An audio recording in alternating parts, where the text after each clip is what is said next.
Losing Sucks, episode 69. We have got a very special guest tonight. We are joined by someone who is, to me, the godfather of fantasy football, someone I've been a fan of and looked up to for over 15 years, believe it or not, and is a huge reason why I wanted to start a fantasy football show in the first place. He is the president of the Fantasy Sports Writers Association, a lead writer and analyst for Yahoo Fantasy Sports, the reigning champion of shuffleboard in the fantasy football community, and someone who we feel lucky to have met and now call a friend. Ladies and gentlemen, I give you Andy Behrens. Andy, welcome to the show, man. Woo! Oh, you're too kind. To be fair, it was. I mean, I carried us, but it was me and Jeff Erickson who established ourselves as the preeminent shuffleboard tandem in all of the fantasy space. But I appreciate. Is this one of those things that you try to avoid a quick rematch to kind of bask in the light for a little while, or are you getting back to California and doing it again ASAP? I'm ready. I'm ready at any time. Scott's got Pianowski's got to pull a team together. I don't think him and Brad. I don't know. They're beaten. They're and shook, once, like you should have. You could have seen it in their eyes. You could have seen it in their faces. Once they were beaten, they were broken. So I don't think that team can reform. I'm not scared of Brad and Scott. Wow. Just the confidence. I could feel it. I could feel it now.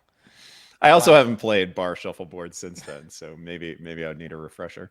It's like riding a bike, I hear. Everybody in the community says the same thing. So I haven't ridden a bike in a while either. It's because you run everywhere. That Right. we learned at the expo. That's fair. You walk into the lobby at 6 a.m. drenched. Just, oh yeah, just finished 8 miles. No big deal. yeah. I try to get that out of the way before I'm going to be noticed, but Sandro from SiriusXM is awake at all hours, so he's just always there in the lobby to greet me whenever I come back. Yeah. You could do worse. Wow. That's crazy. All right, well, this is a fantasy football show, obviously. But it's also episode 69, and for that reason, I wanted to start by discussing the movie Sex Talk, originally Sex known Drive. as... Sex Drive. Sex Drive. Sex Talk? Talk about Sex Drive. You had one chance. Wow, it's Sex Talk with Andy Behrens. I told the people Thank this you would for be an tuning in. all-ages It's show. Sex Talk Sex with Drive, Andy originally Behrens. known as All the Way, written by Andy Behrens. I watched the movie today, Oh, no. and I laughed from start to finish. It was recommended by Scott himself, and Can't make that film today, can you? No, you cannot. No. No. No.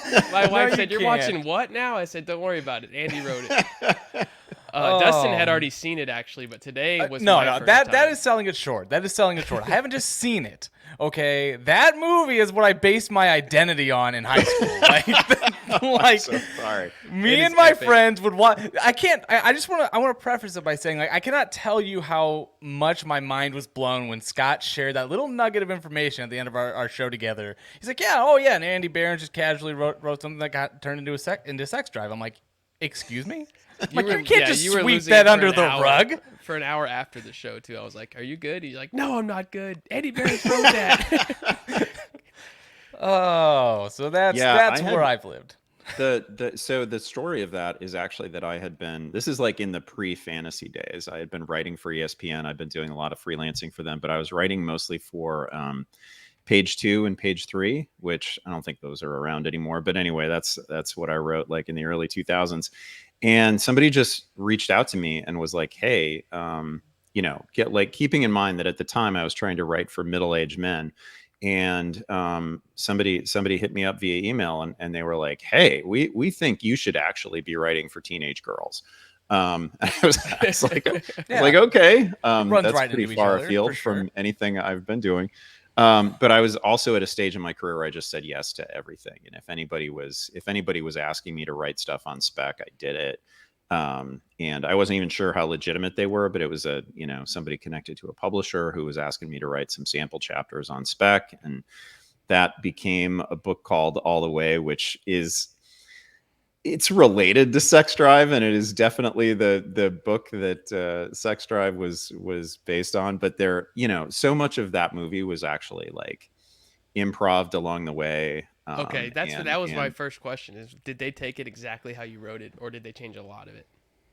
They changed a lot of it. Like there's a lot of dialogue that remains, and the rough contours of it are the same, and the way it begins and the way it ends are basically the same, and the way the characters are represented are the same. But there was so much improv along the way with that thing. Were you Like pleased Seth with it? Green was really funny. Obviously, the whole cast was really good. And I basically, got my check and stepped aside, Yeah. which is a great way to do it. It was a really good experience. And then I will also say that like the premiere part, we flew out to LA for the premiere party. That was a nice, So cool. that was a nice payoff really for my wife for letting me launch a freelance writing career in the first there you place. go. Right. Like that was a pretty cool event to be a part of. Yeah, Dang. it was worth every minute today. And I was like, I've got 3 hours to the show. I need to watch this movie. I've been putting it off, and I'm out of time. And I was like, why did I put this off? I could have watched it 10 times by now. Wow. I feel bad for you. Yeah, it was awesome. So you're a seasoned writer. We are fairly new writers. What is something that I should know as I start out writing, particularly about fantasy football, but just writing in general, that you wish you would have told, or that your younger self knew about writing about fantasy or writing in general?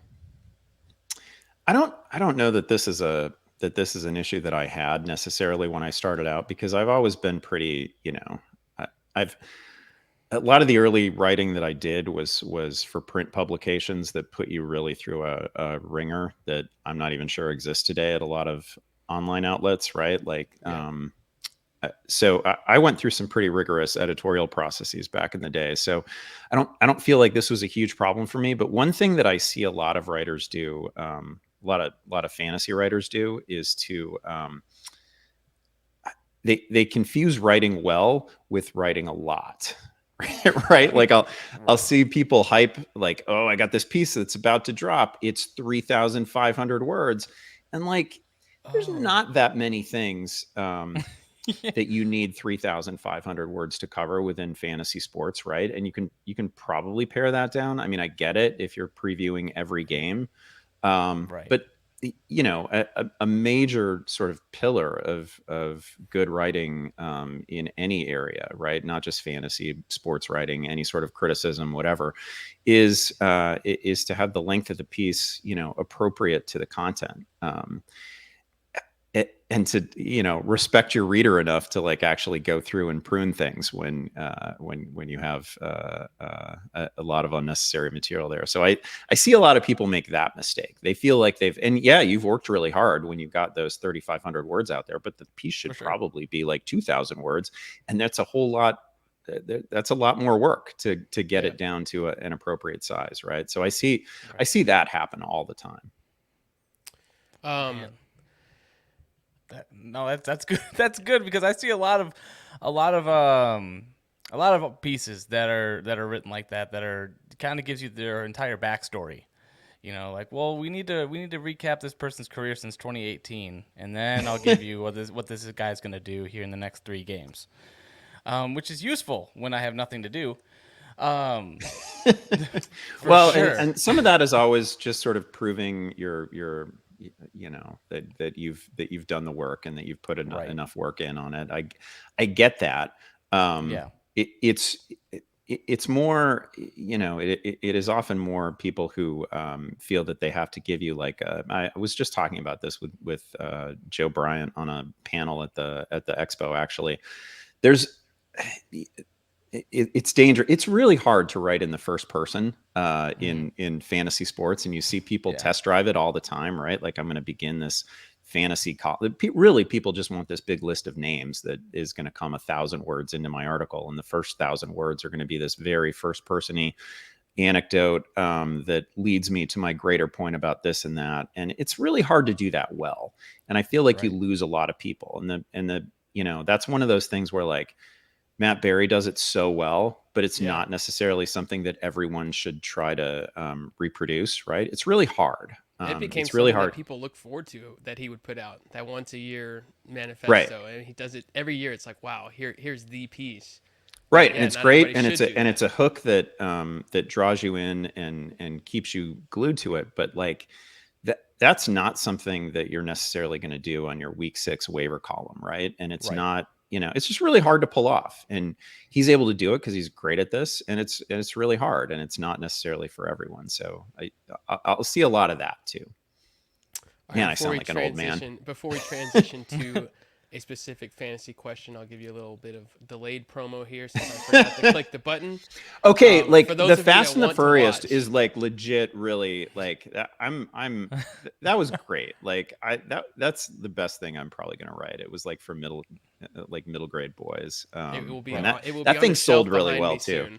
Yeah. Based on that one, we've determined that you need to be writing for middle-aged men. Andy. Yeah, it was about, as all great fiction is, it was about dog agility competitions. Right. So that was super fun to write. That's kind of a little cornered market you got there. I do. I basically own that niche. Yeah. Many surmise that's how fantasy football became popular, was the agility of dogs. Many are saying it.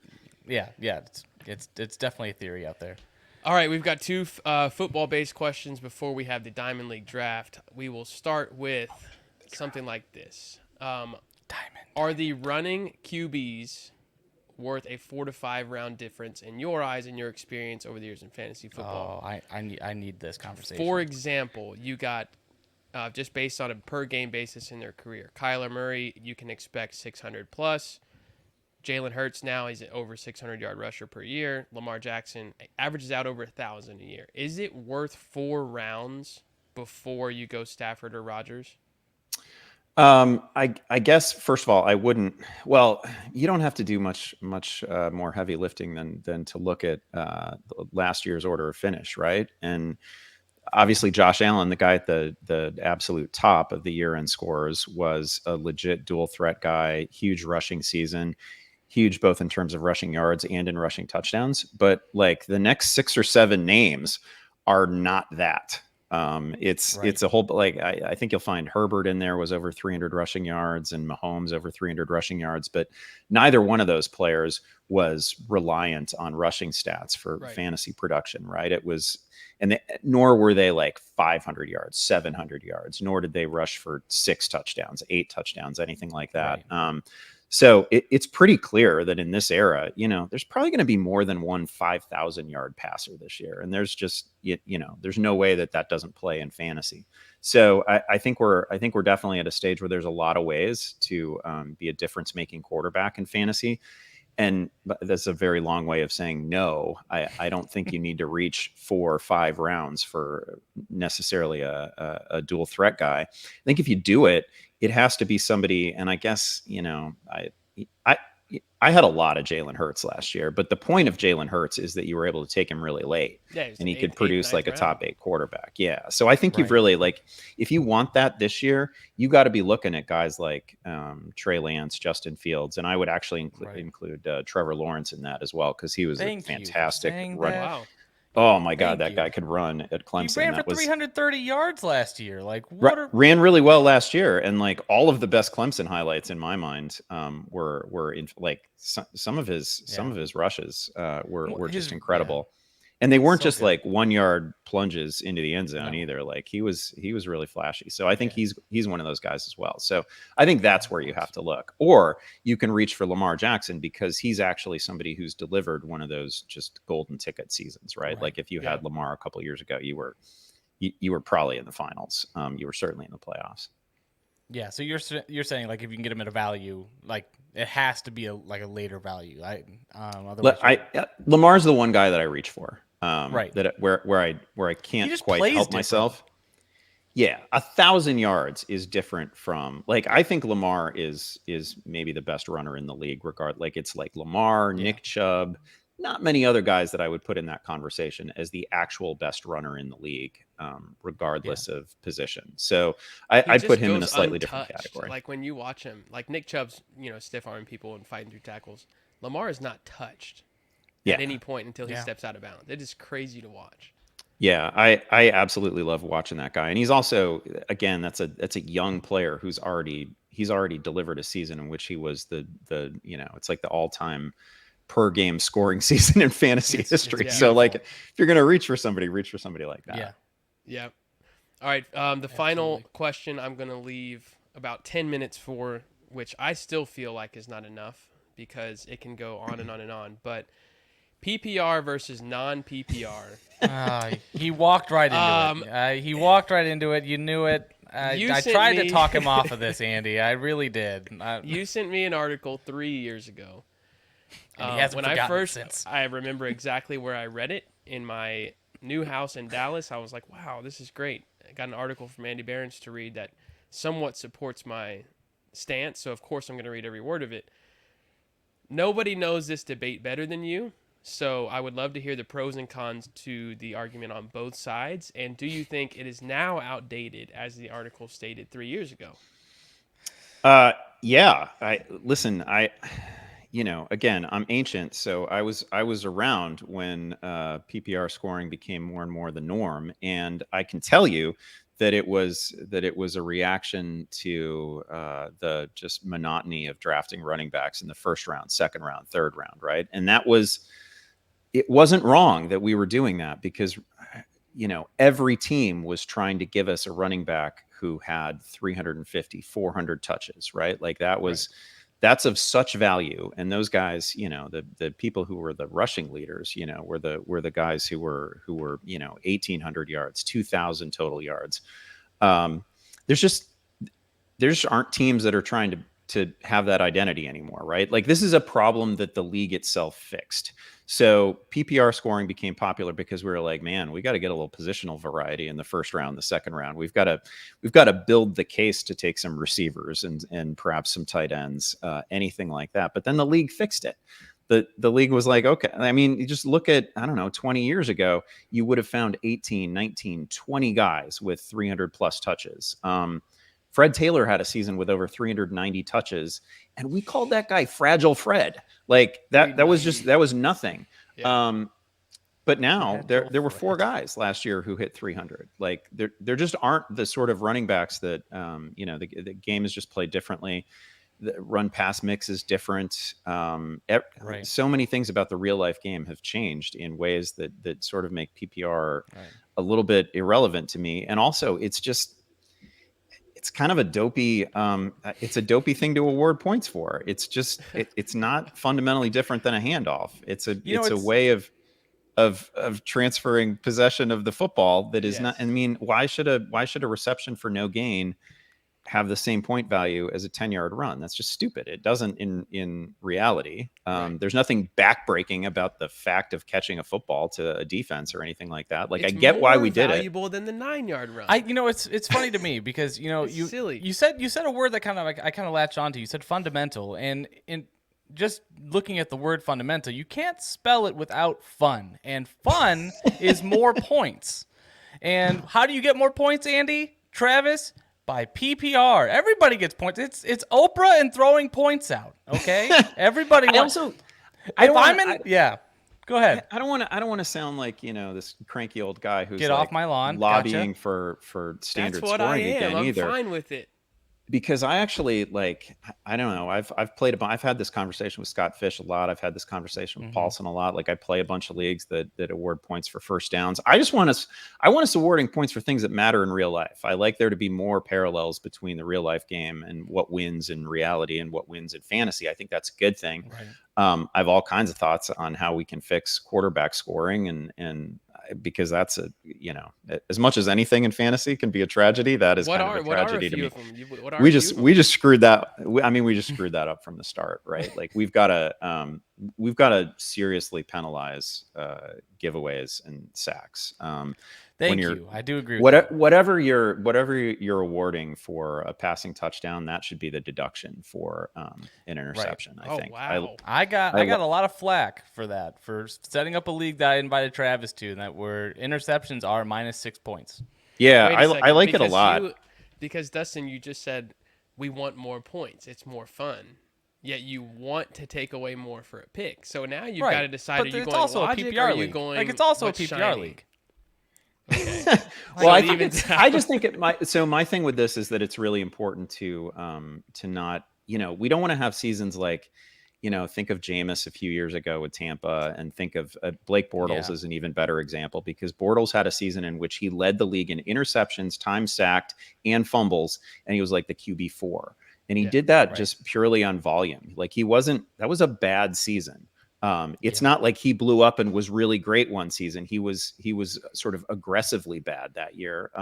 But on volume, he was just a fantasy monster. And we know the importance of the quarterback position in reality. And it doesn't need to be that important in fantasy, but it needs to be important. If you play in a one QB league, like, you can just forget it. There's going to be guys available on the wire all year. Like, it's easily the least important position in a 10 team, one quarterback league. I agree. Gosh. Dustin, how do you feel about this answer? I'm pretty giddy over here right now. Yeah, I mean, look, the judge has spoken. I appreciate Andy's standpoint. I really do. The only question is, I mean, how much fun is too fun? I guess that's the point we're really approaching here. Like, I also like to see people have fun. So, like, if people really, really like PPR, go ahead, play PPR. I have no issue with it. Of course, I play both. I play a lot of different formats. But you just look down on them. That's all. It's fine. That's fine. I just enjoy the conversation on Twitter of somebody saying standard is ridiculous and outdated, and I say, tell me why it makes sense that a screen pass that goes. It's like the token question that I ask every time. A screen pass that goes for -3 is good for the running back or receiver who caught it, but the quarterback who threw it half the play gets negative. It does not make sense, and nobody will ever answer that question. They say, that's a rare happening. Because he put his player in that position to lose yards. That's his fault. They 100%. Say it's so rare that it doesn't really affect the game. It does when you're in a nail biter on Monday night and you have the running back and I have the quarterback and I get negative points for that same play and you win by a couple yards. It happens all the time. My original frustration when I wrote that article is that there's just so many scoring options available on every platform now, right? It doesn't have to be about Yahoo. There's so many scoring options available, and we picked one that doesn't happen to have any real benefit in reality. Like the mere fact of a ball moving between two players is not in and of itself valuable. It's just not. But we have things like first downs, and we have completions and incompletions. We have just all sorts of yardage bonuses you can throw in there if you like. There's all sorts of scoring options. This is just I get why we did it. We did it forever ago. This isn't some like latter day advancement in fantasy football, right? This is a thing that began to develop in the 90s. This is not new. But I also get why like the DFS community likes it, because it's super predictable. I mean, receptions are a lot more predictable, obviously, than touchdowns, than a lot of the other things that drive scoring. So I get it from a certain perspective, but we shouldn't pretend that this is some like higher level advanced stat that it's a reception. It's not like some super smart way to play fantasy football. There are a million different scoring options, and we should try them. I've heard the argument that Dustin used to make, the argument of, and not to put you on blast, but we went back and forth for weeks on this. It is harder to catch a ball than it is to take a handoff. And so we're rewarding the difficulty of the play. And if that's the case... Depends on if you ask Antonio Gibson. The rebuttal is... I mean, I don't actually think we should be awarding points for handoffs either. I'm not making that argument. I'm just, but if we're rewarding something based on what we are deciding is difficult for us or what we think is difficult for somebody else, should you get more points for a harder catch? Is there now a system of difficulty of catch? Is a one-hand catch, do you get an extra quarter of a point versus using two hands? I'm all for that. It's an immeasurable statement to say it's harder to do in real life, so we should reward them when they actually do it. What if somebody has a drop? Is that going to be treated like a pick?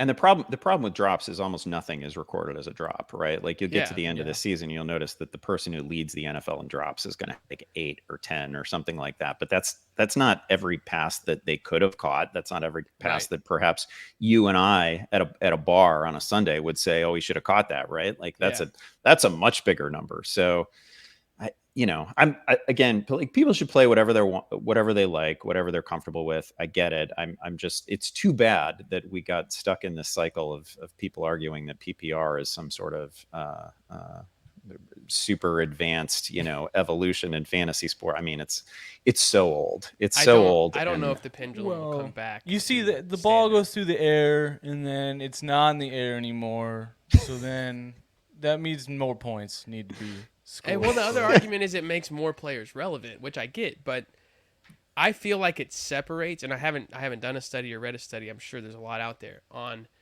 the most elite players at running back, quarterback. Receiver and tight end are getting the most volume anyway. So are they not separated even more in a PPR league? Like the running backs that do both, like you said earlier, the league kind of caught up to it, and the league fixed that for us. Well, running backs catch a lot more passes now, especially the ones you're taking in the first round. Yep. They're all catching passes. And then the guys in the second, third round, the reason why they're not being drafted up there is because they don't get the passing volume. You're creating an even bigger gap, I feel like, in between the elite and the next couple tiers. May not be. Yeah, this is like the same thing that happens with tight end premium scoring, right? Like we like the notion of it because is this, the tight ends are a problem. There's only 2 good ones. Well, it makes it that much worse if They're that much better, start. Yeah, it separates Kelsey and Andrews from the rest of them that much more. Right. If you start saying that what a tight end does is somehow more valuable than anything a receiver does. Oh God, I love it. If I could join a points per block and take Kittle number 1, I'm in. I'm in.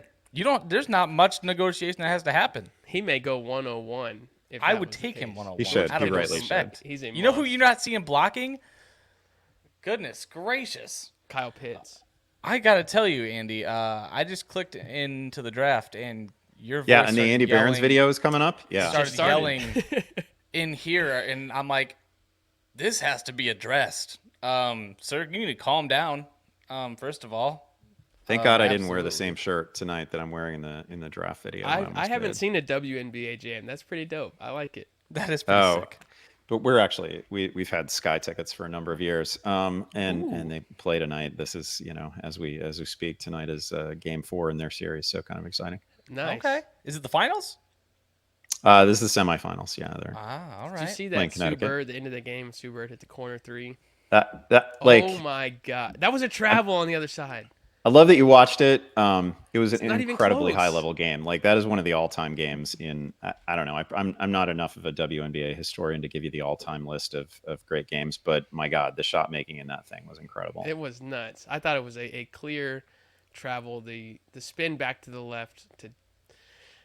Don't even get me started. Yeah. It's 19 LeBron James crab walk steps. Whoa. I can't believe you guys let me pick 11th in this league. I'm at my most dangerous when I pick 11th. So we are going to transfer. He's in his ultimate form. Let's see here. Let's get this up on the screen. I probably should have asked, is it half-point PPR in this league? It is half-point PPR. I don't like to make people mad, Dustin, even if it's wrong. That's a lie. I know that's a lie. So the scoring is just half bad. I like it. Half bad. Right. Yes. Half bad, and then half whatever Andy and Travis like. That's fine. All right. Let's see if this works here. Are we up? Yep. Also, I can't believe you guys let me pick first. This is going to take forever. I'm taking my sweet time on every single pick. Andy, I feel like the draft board on Yahoo's draft platform needs some work. Is that something that you have some power on? If you don't, it is not actually. I don't know who does. They've added so much info to it. And to me, if there's anything that is regrettable about all that they have added to the draft room, it's that I can't make the chat window any bigger. Yes. That's a complaint that I will hear and that I will probably bring up with some people because I'm in we're kind of in the season now where all the industry leagues are passed and I'm in like the hometown drafts now, and I want to talk shit to these people. I want to, I don't get in a league with my college buddies for any reason other than talking shit to them for a couple hours during a draft. Absolutely. And I need a big chat window for that. They took is that beeping coming through for you guys too? Is that me? I have my sound off.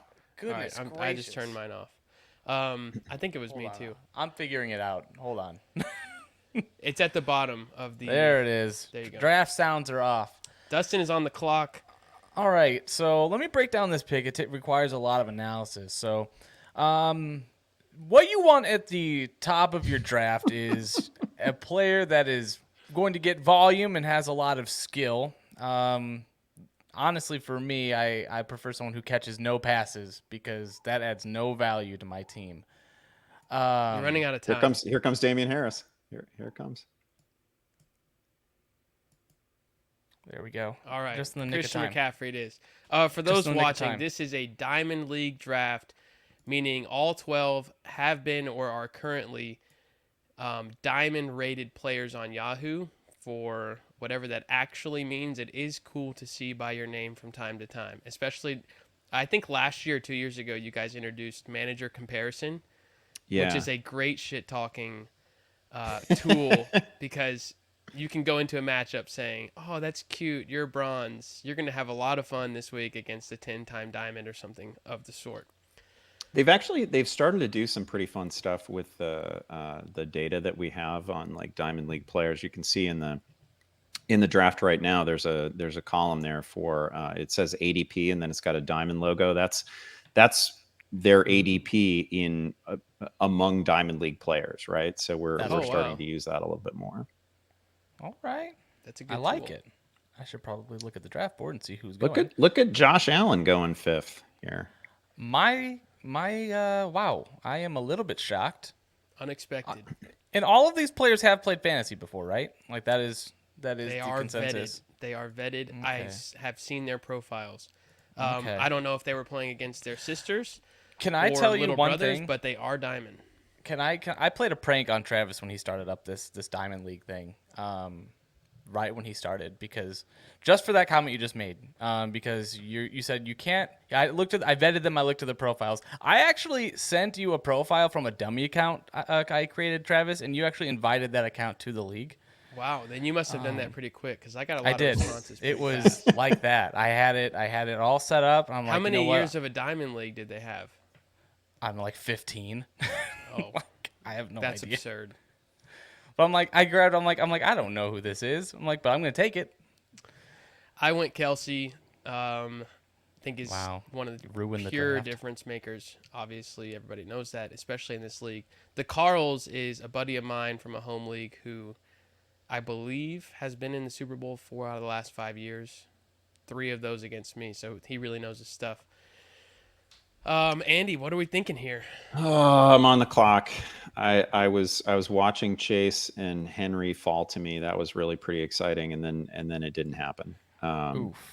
Didn't happen for either one of them. Oof. I'm gonna go way out of sequence here, and I'm actually gonna draft Nick Chubb. Who maybe I'd get him in the next round, but I'm gonna get a receiver that I really like in the next round anyway. It doesn't matter. Nick Chubb over Mixon and Swift. What's the quick reasoning behind that? As you are back, he's much better. I mean, I don't like. Is there what would be the justification for taking DeAndre Swift over Nick Chubb, who is probably the best pure runner? I think it's the at his position of the potential of 60 to 80 catches. Is that made up in the fantasy community? So this is.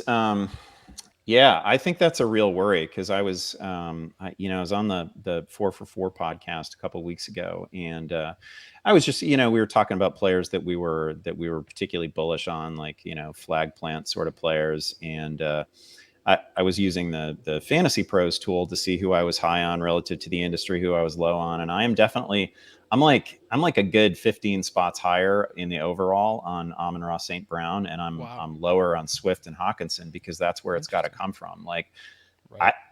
I get you can't be high on everybody on the same team.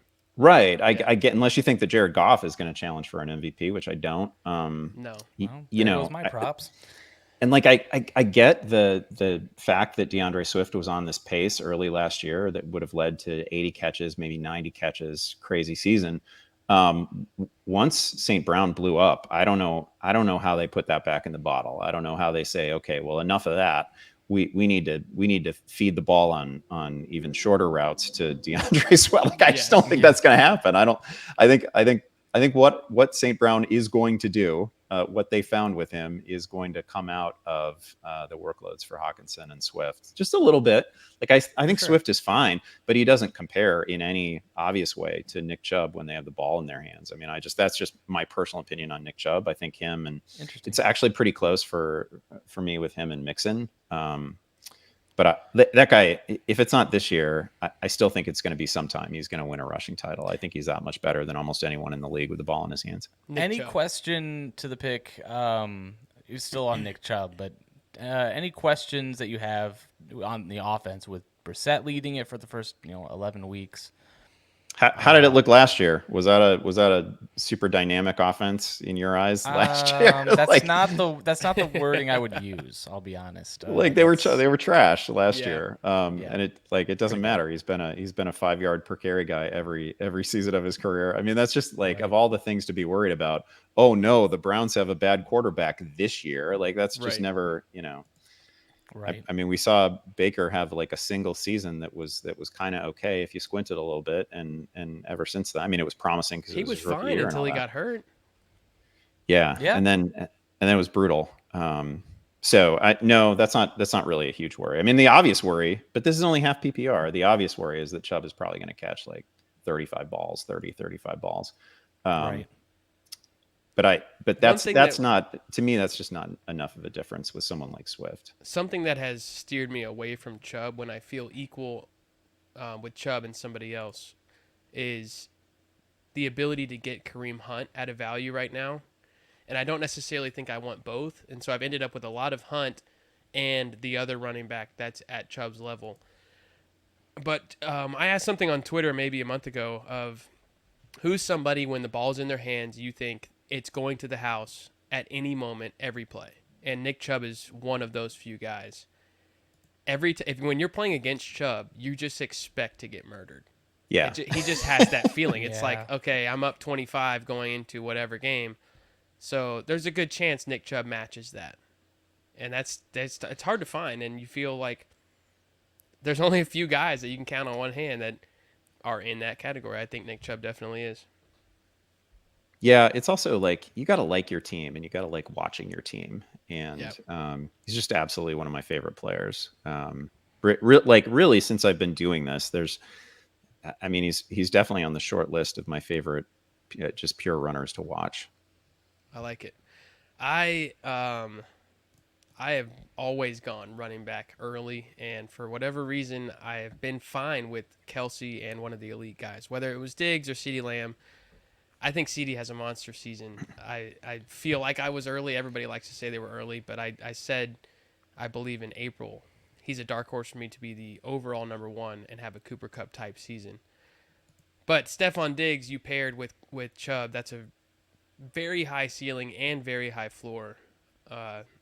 Diggs is a lot. Yeah, so I was looking at I figured I was going to get either Lamb or Diggs, and I don't see a lot of separation between the two of them. So this isn't full PPR, so I didn't want to try to make a play for both of them. You can't just blow off running back here.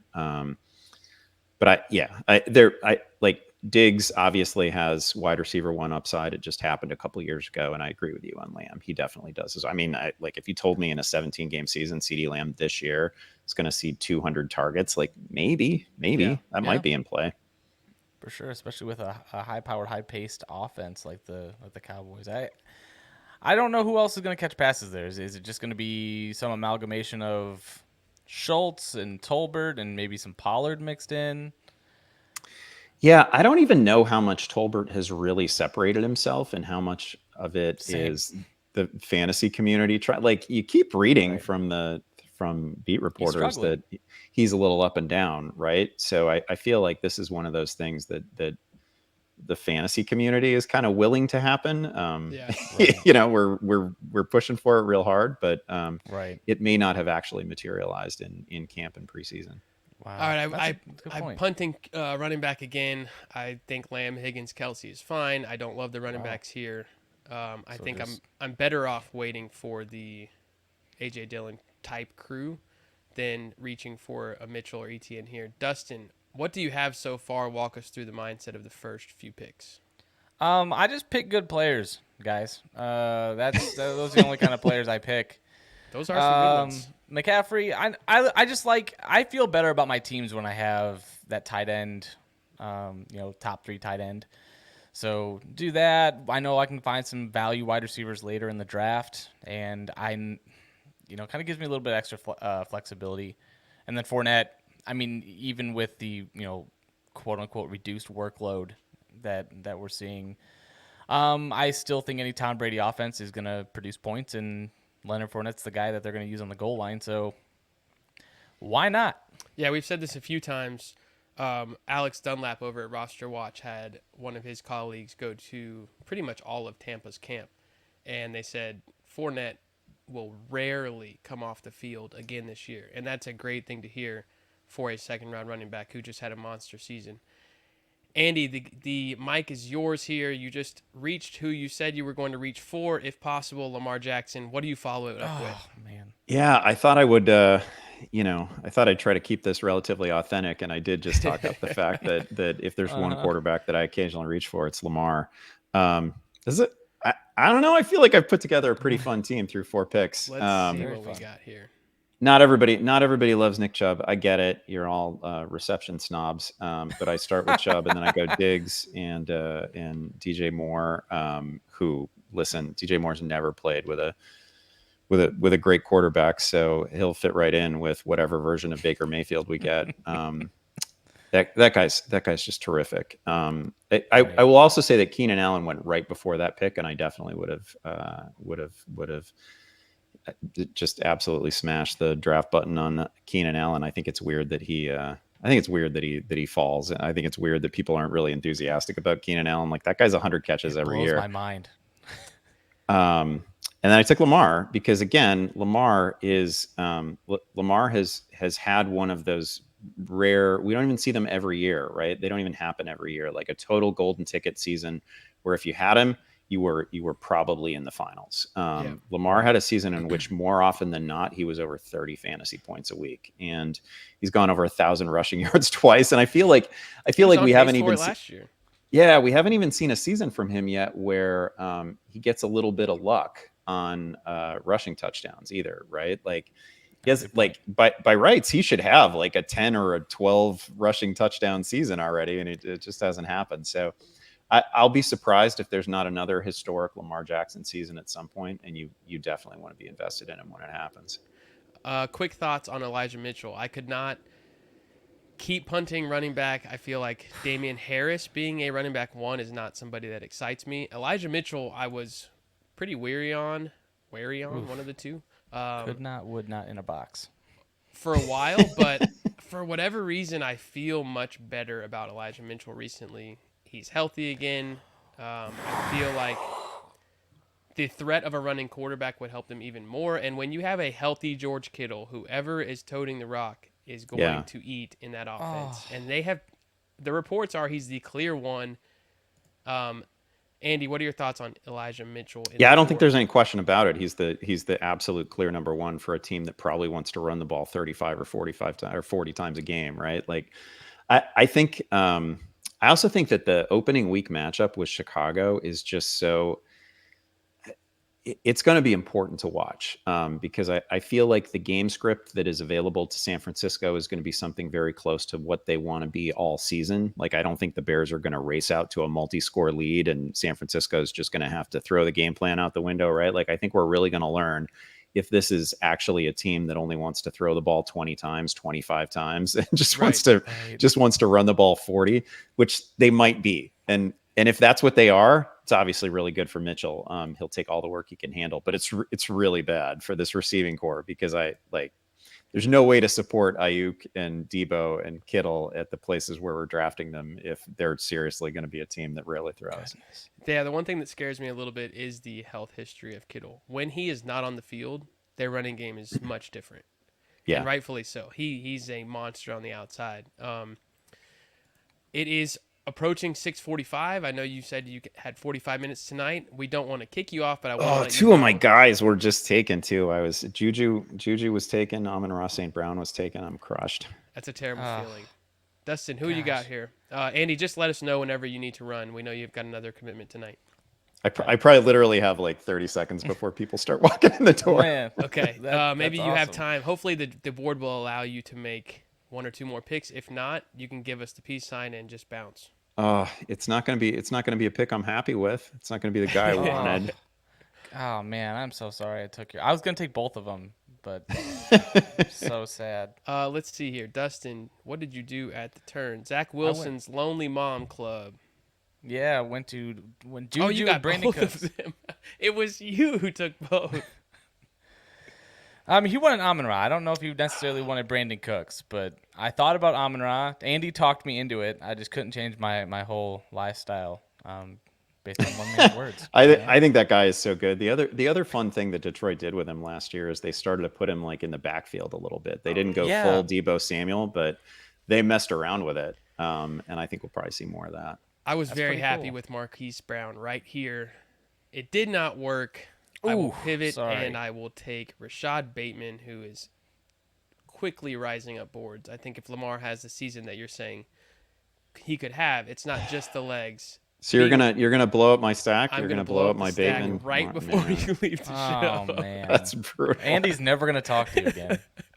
That's just cruel. That is just Thanks for brutal. coming on. No stack. Boom, Denied. Yeah. lasting memory. All right, so you're Oh, coming up. man. We can get into the mind of Andy Behrens one more time for one more minute tonight. Andy, what are you looking at this board with these last two picks? Three guys I'm looking at here are Darnell Mooney, which is probably not where I'm going to go. DK Metcalf and AJ Dillon. I wouldn't mind either. Okay, now I'm going to get one of them. I'm probably going to go AJ Dillon here. And that's more about veering away. I mean, I think DK Metcalf is awesome. I think he's a phenomenal player. I just don't necessarily want to be stuck with, his quarterback situation for the rest of the year. There's a pretty good chance that AJ, like I've not drafted, the most PPR friendly team here. I don't think AJ Dillon's going to catch a ton of passes, but is 10 rushing touchdowns in play for him? I definitely think it is. Lamar Jackson, Stephon Diggs, DJ Moore, Nick Chubb, and AJ Dillon through five. That's a title winner. That's a title winner right there. Sure, definitely gonna be in the title for most carries in a league. What it is Absolutely. And that's the way you like it. I know you don't. Hey, those catches Hell yeah, are it is. for the birds because they're in the air, and we don't like anything in the air. So, but DK Metcalf, Andy gets DK wow, on the way back. wow, okay, Feel an okay about absolute it. unit there. That's a fun team. It's guys that you enjoy watching, which is always important in fantasy football. Andy Behrens, thank you so much for joining us on the show. Hey, it's been a been pleasure getting to know you guys. It's a been pleasure, really fun, Been a man. pleasure It's chatting been with you awesome. here. Awesome. I Let's see. appreciate Thanks, my fellas. time. Hey, thank you. Thanks. Talk to you soon, Andy. We really appreciate it. Later, guys. All right. Man, what a guy! What a guy! And then there were two of us. Andy is, I know I started the show by saying, to me, the godfather of fantasy football. He is, when I started playing 15 years ago, he was there. He is still here now. Yeah. I am next to pick, so Yeah, I'm excited to see kind of how this folds out. I rarely get the 101, and so I'm definitely very happy with this. intrigued. Yeah, I know who you're gonna go with. It's Antonio Gibson. Yep. He's coming back up the boards. I could still get him in the Unbelievable. sixth to go with Elijah Mitchell. Unbelievable. That you always see, like, you kind of changed your strategy here in the last few drafts we've done, I where have. you've gone later running back, and it just keeps piling up for you.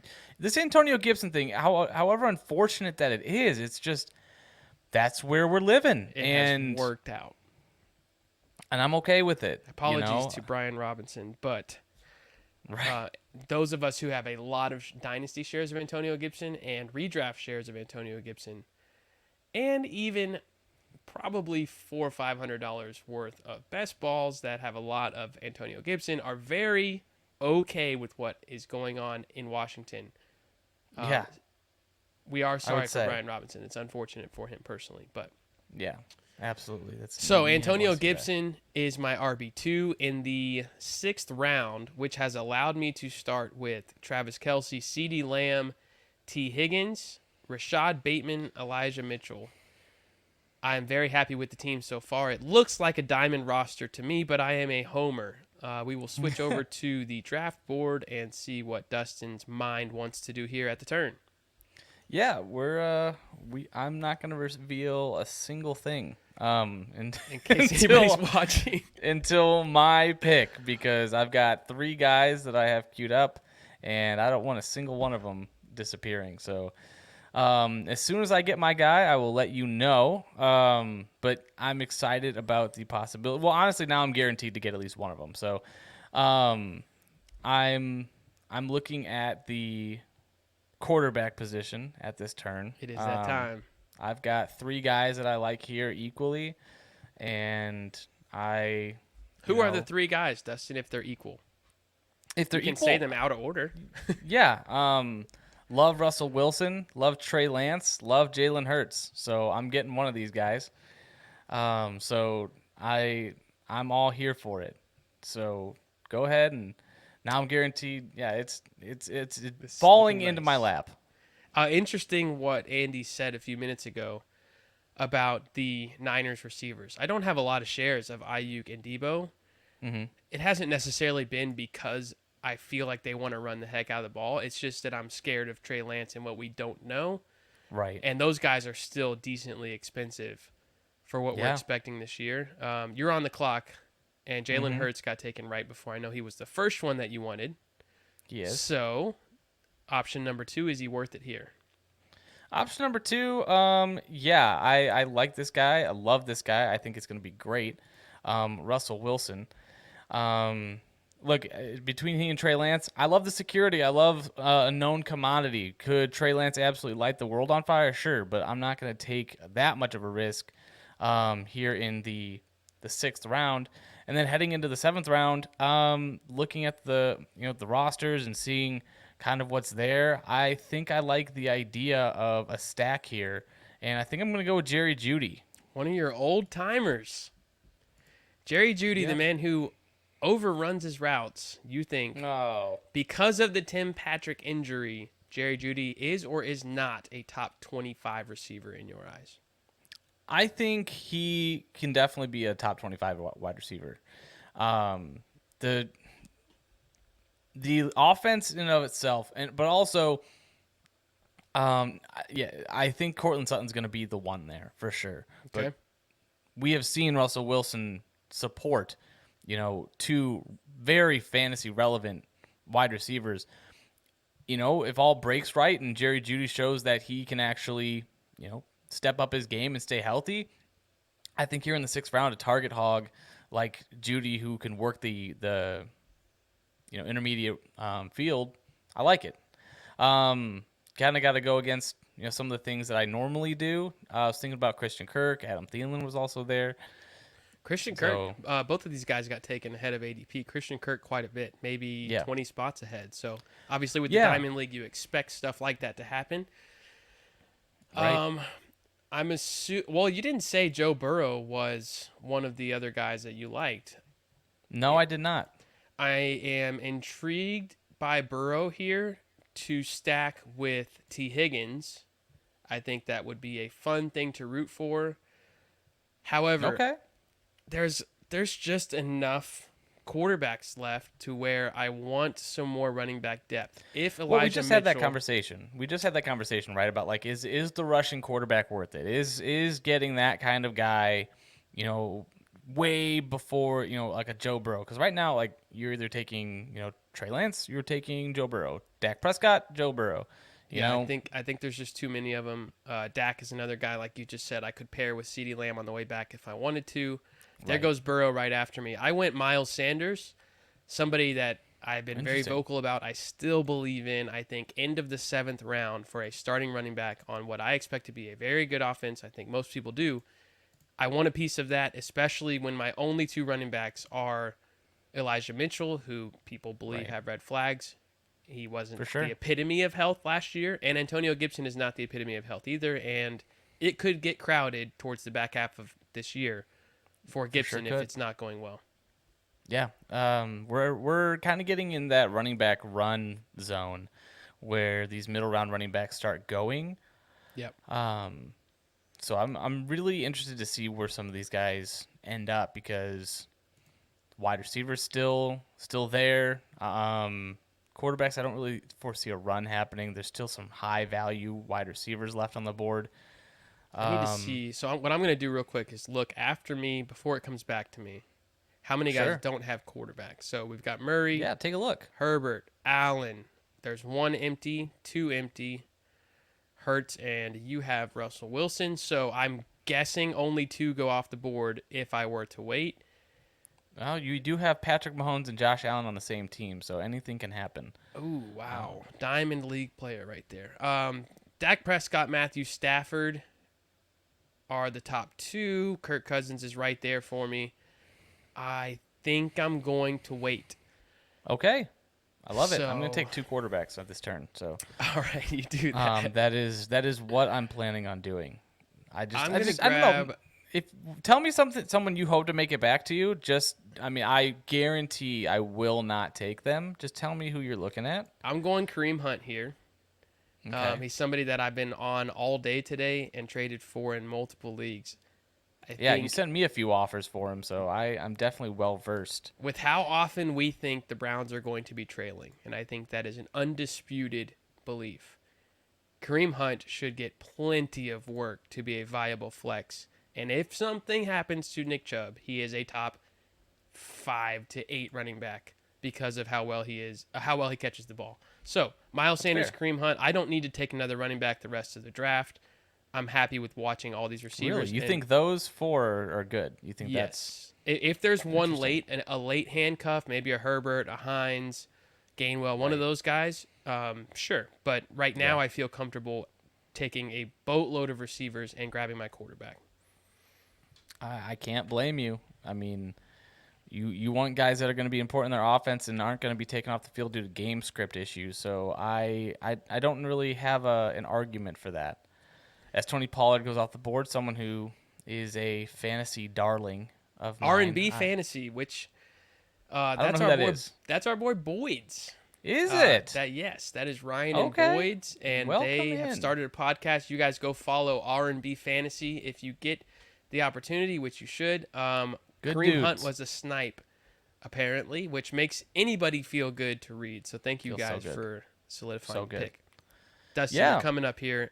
I am coming up in here. One pick. Yeah. Looking around, I'm up on the clock. I want a running back, and oddly enough, the top guy on my board, I don't have him a lot. First, let me look at the wide receivers, make sure I'm not. This could be Missing a shout out anything. here to Dave Kluge. If Yep. you take the top man on the board here, who Dave I am. says is a great value in the late I 8th, am 9th taking round. him right here. You could Damian get Harris. two of Kluge's guys here. Yeah, Kluge's a highly influential guy here in the community. We can't just discount what he says. I find myself agreeing with Dave almost more, if not more than any analyst in the industry, which is I don't know hot what to take. do about this particular player. I'm looking at Alan Lazard, and I'm like, he's injured. What's wrong? Is there something going on? I don't He's know. cooled off a bit because you see guys like Devontae Smith and DeAndre Hopkins, and you think down the stretch, what are You know what's what? I the got to go with upside? what I believe. And I think Alan Lazard. I like I think Alan Lazard is going to be fine. I don't know what the injury is. I hate risk. I think it's a good move. North of the border does not have a quarterback. They're going to wait me out. GFF's standout team, Josh Allen. There goes Stafford. We've got Herbert Yep. and Kyler. So what this is telling me is that there will Wow. be, let's see who's here. I just want to fill people in on When did Dak kind of go? Dak went on the round before. Oh, man.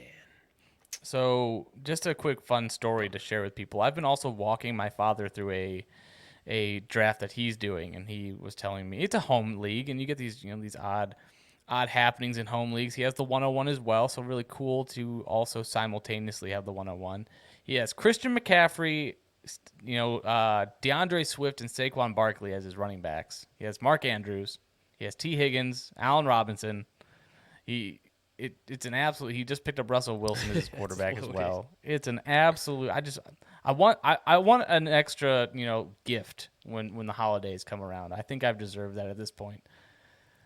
All right, I was As- really hoping for Dak or Stafford.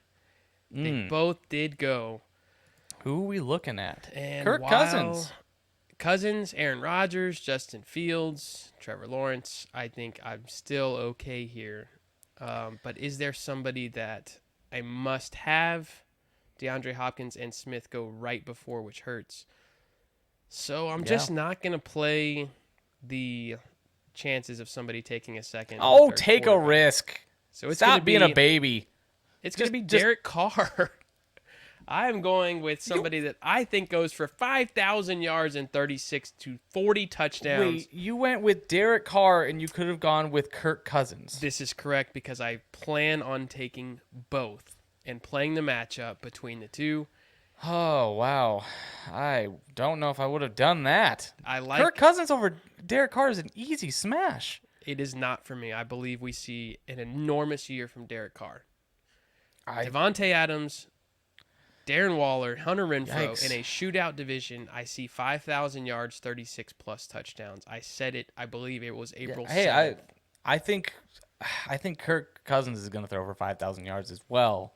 He's got Justin Jefferson. It helps to have Dalvin Cook. They're going to spread it out more. Adam Thielen coming back. They're getting their tight end back.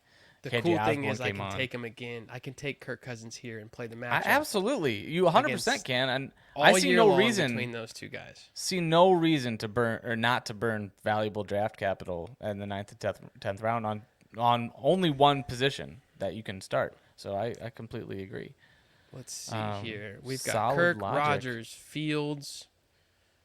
There's still a few guys I like. I don't know that the difference in Kirk Cousins and Rodgers to Fields when alternating with Carr is going to be worth it. I think that's a good point by you.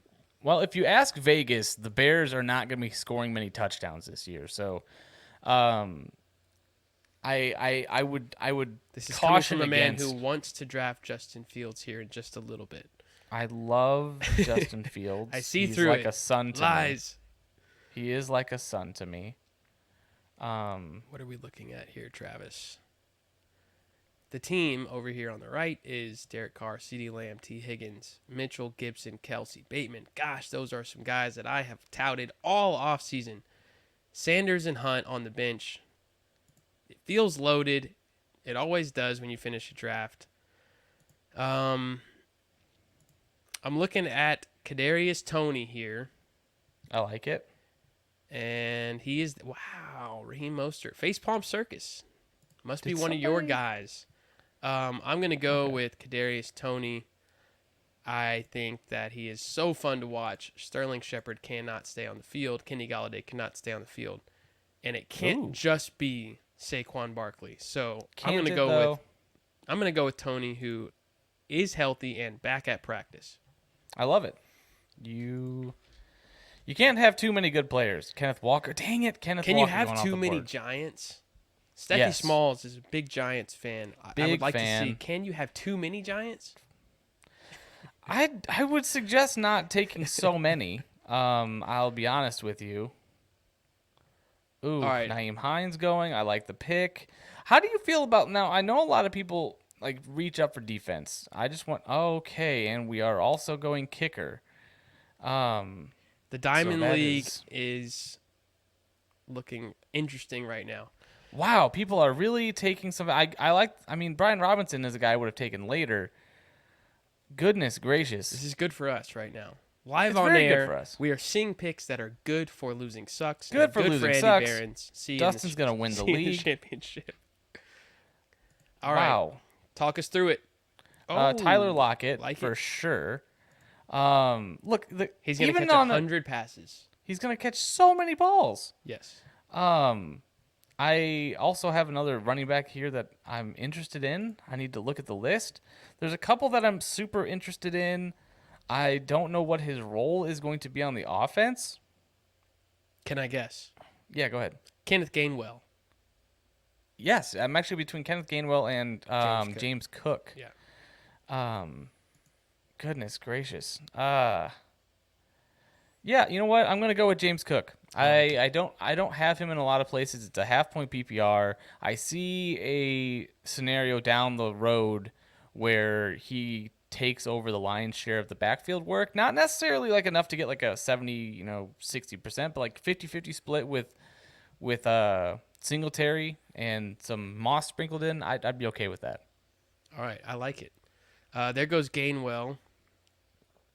What we're seeing here right now are handcuffs that have standalone value, which are incredibly important, and a few of them tend to turn into league-winning type picks. So you do want a handful of them on your bench, as opposed to just the 700-yard, maybe 5 to 700-yard receivers that just have too much competition to get it done. Whereas with these handcuffs, the high-level handcuffs like Herbert, Gainwell, Henderson, Hines, those guys can become top 12 players for you. So grab a handful of the handcuffs. I would have to agree with you, sir, as I'm still looking at this board. A lot of guys still to go. People taking their time. In a live draft, we can talk about some of these guys. We can talk about draft strategies. I never know who exactly I need to go with. Because, like, I'll have guys that I'm like, oh, well, this guy should be going in this round, and then he keeps falling. Like, I don't know, like Treylon Burks. He went a round later than I thought he was going to go. But I never know who to decide between him and Robert Woods. Robert Woods feels safer, but Robert Woods also went 3 rounds earlier. Got it. You know, so I'm going to go Kirk Cousins here. Okay. And play the matchups with he and I love Carr. it. What that should do, and I don't think I've ever done this, but when you wait on quarterback and you miss on Dak that late, it should allow me to have a top 10 quarterback every week, because one of those two guys is going to have a juicy matchup pretty much every week. Not both. When they do, that'll be a tough call, but I'm pretty much assuring myself that two guys I believe in, I will be comfortable with the matchup with every week. You know, it's funny you say that, because as the Green Bay defense goes off the board, Kirk Cousins faces one of the toughest passing defenses week 1. And then and then Derek Carr also faces one of the toughest passing defenses week 1. I think that game is going to be an absolute 30 to 30 plus shootout. I want Derek Carr week 1. Disagree on that one. What happened when they played last year? I mean, this ain't last year, though. This ain't last year. It came down to like a minute left in overtime. There was a lot of points scored there. So I'm predicting it comes down to a minute left in overtime again. Oh, goodness. It's same teams. It's going to happen the same way. Exact same way. Different year. I like it. Although, man, I was hoping Rachaad White would fall. That's probably stupid on my part. But you know what? Scared money don't make money, you know? Like, yep. Not gonna draft a handcuff this late. Or this early, I guess I should say. I probably should have. Maybe was it smart to draft your own handcuff? Maybe I should have. I don't know. Maybe I'll trade for him. Let's see here. Who is the Carls? That is my buddy Steve. He is the strength and conditioning coach for the Texas A&M football or basketball team. Steve. It is Steve. Steve knows his stuff. Steve knows fantasy. 3-time winner of my home league. Brevin Jordan in the 12th. This is an interesting development, because there are players here that just there are valuable players here. James Robinson. All right, let's take a minute to talk about James Robinson, because he's a guy that people see the name and for whatever reason have just decided as a community we're just going to ignore. Half of us are going to ignore the injury, that he never tore his Achilles, nothing ever happened. He's going to come back, and he's healthy for week 1, and he's going to be the same guy that we've seen. And I cannot understand the narrative. In the 12th round, great value. You know, upside is he comes back and he's a starter, you know. Downside is you have a player that realistically is never himself again, and you know, he 35 to 40% of the backfield touches, and ETN is the guy. That's my thought. That's my 2 cents. I've said it time and time again on the show. James Robinson, Stay away. I will never knock the pick for where you're getting him. It's when people take him in the single digit rounds and then you're expecting. Yep. I went with Alexander Madison, so back-to-back Vikings for me. I thought about handcuffing my own guy in Elijah Mitchell with Jeff Wilson. However, I don't think that's one of the backfields that does not do well with clear handcuffs. If the lead guy goes down, it immediately becomes okay, we got three other guys, and each of them is going to have a very specific role, whereas Elijah Mitchell does a lot of everything. If he goes down, I don't necessarily love Jeff Wilson unless it's a very deep league. So I went Madison. If something happens to Dalvin, he's clearly the guy. We have seen it. Right. He's also a good trade piece to the Dalvin owner to kind of help them sleep at night. So we've only got 3. I've only got 3 picks left. You've got 4 here. So we should finish up here in about 4 or 5 minutes. Hopefully. Dustin, talk to us here. I know you see Rodgers and Fields. Are you tempted at a backup quarterback, or are you good with Russ? No. Russell Wilson is my guy. He's my rider. You know what? Broncos country. Let's ride. He's my guy. I'm not going to – maybe in the last couple rounds I might take a backup, some guy just for a bye-week filler. Like Jameis. Well, Jameis is gone. Okay. Someone took Devontae Parker, and I'm glad they did because now I can take the 2 guys. I'm surprised he's here in the 12th. He's the number 1 wide receiver on his team, and people hate on the offense. You just took the wrong wide receiver on the team. I don't know if you were watching. My mouse was over Jacoby Myers until 2 seconds left when I decided to go Madison. Yeah, I'm 100% going him there. And then now it's between a couple guys. I think that the world has kind of cooled off on one of these guys, and I'll get even more value. We're in the 13th round, and I want the backup. If we're talking handcuffs, I still believe in Isaiah Pacheco. So, oh my goodness. 13th round, I still believe in the talent. There are other guys that I like, but you know what? I'm willing to take the gamble. All right. Isaiah Pacheco it is. 5 picks until I'm up again. I am looking at receiver here. I'm tempted by J.D. McKissick as he is a receiver. As the Gibson owner. I'm tempted, but I can't really play J.D., and I feel like by the time something could happen or Gibson could get doghoused, Brian Robinson may be returning. I don't know. What do you think about the reports on that? Do you believe that he's coming back somewhere halfway through the year after being shot twice? Brian Robinson? Yeah. Yeah, he'll be back week 5. Okay, so McKissick is not as shiny as people have immediately reacted. No, I think 10th round is a little rich for Brian Robinson for me, but I think when he comes back, that team wants him to be the lead back. Like, he got shot. It wasn't anything major damage. He just needs to heal, get his wind back, and we'll see kind of, how it affects him. But everything I've read and seen, it's that the team doesn't think it's going to hinder him much into the season. So I think they'll bring him along slowly. I think like 8 weeks into the season, you're going to have, at least someone getting the 50% of the work, which, granted, like I said, 10th round, probably not going to do it for me. But right. But I like Brian Robinson, the player this year. I don't see any hidden gems down here in value. So what I'm going to do, I am between Tyler Boyd and Julio Jones. Tyler Boyd gives me a little bit of a wide receiver handcuff in Higgins, but I don't love ever having to play Higgins and Boyd, so it's going to be Julio Jones just in case we get some vintage Julio. And I like it. Godwin is a little further back than people think. I still think it's a month, maybe 6 weeks until we see Godwin.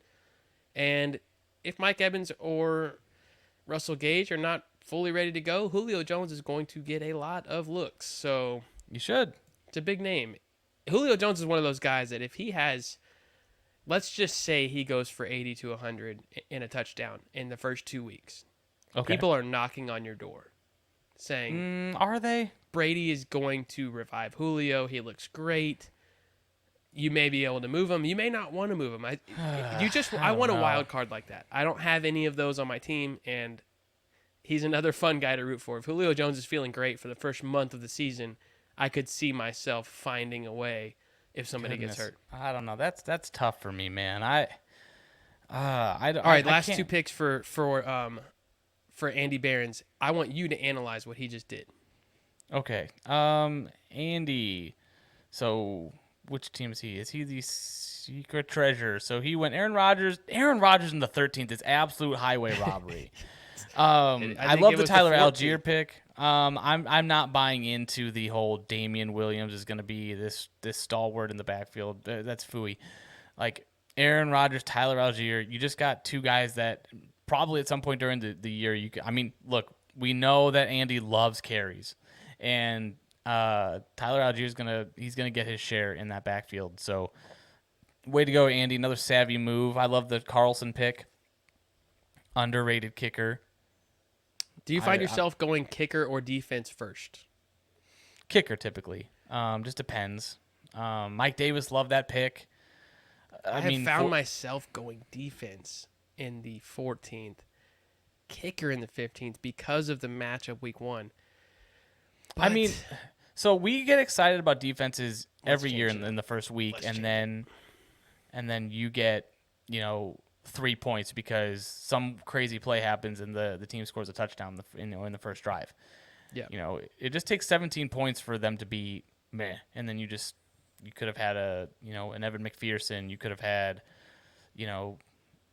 Nick Folk has been big. I'm going to go Tyler Bass here and get it. That's a good pick. A little piece of the Bills offense. He was clutch. Yeah, he was clutch all year. And he plays Harrison on Thursday, Butker, so I get off to an early lead. Evan McPherson is, like I said, Nerd Boy take. Is that Pianowski? Nerd Boy takes? I don't know who that is. No, it's not. No, he's one of our Twitter guys. Oh, okay. I'm in a couple of leagues with him. He's very, very good. Nice. As we're wrapping it up here, we've got just over a round left. That's actually his Twitter name too. So follow it, Nerd Boy Takes, BOI. Nerd Boy on Twitter. Takes. All 6 I love of you it. listening. You brought up the PPR argument today to Andy, and you brought up two really good arguments to him, and I wish we had more time to talk about them. I'm gonna write an article this week, now that I'm studying it, on the rushing quarterback. Yep. And just how different it is and how much of an advantage it is. I'm looking forward to reading it. I don't think it is. And that's okay. Last year says it's not.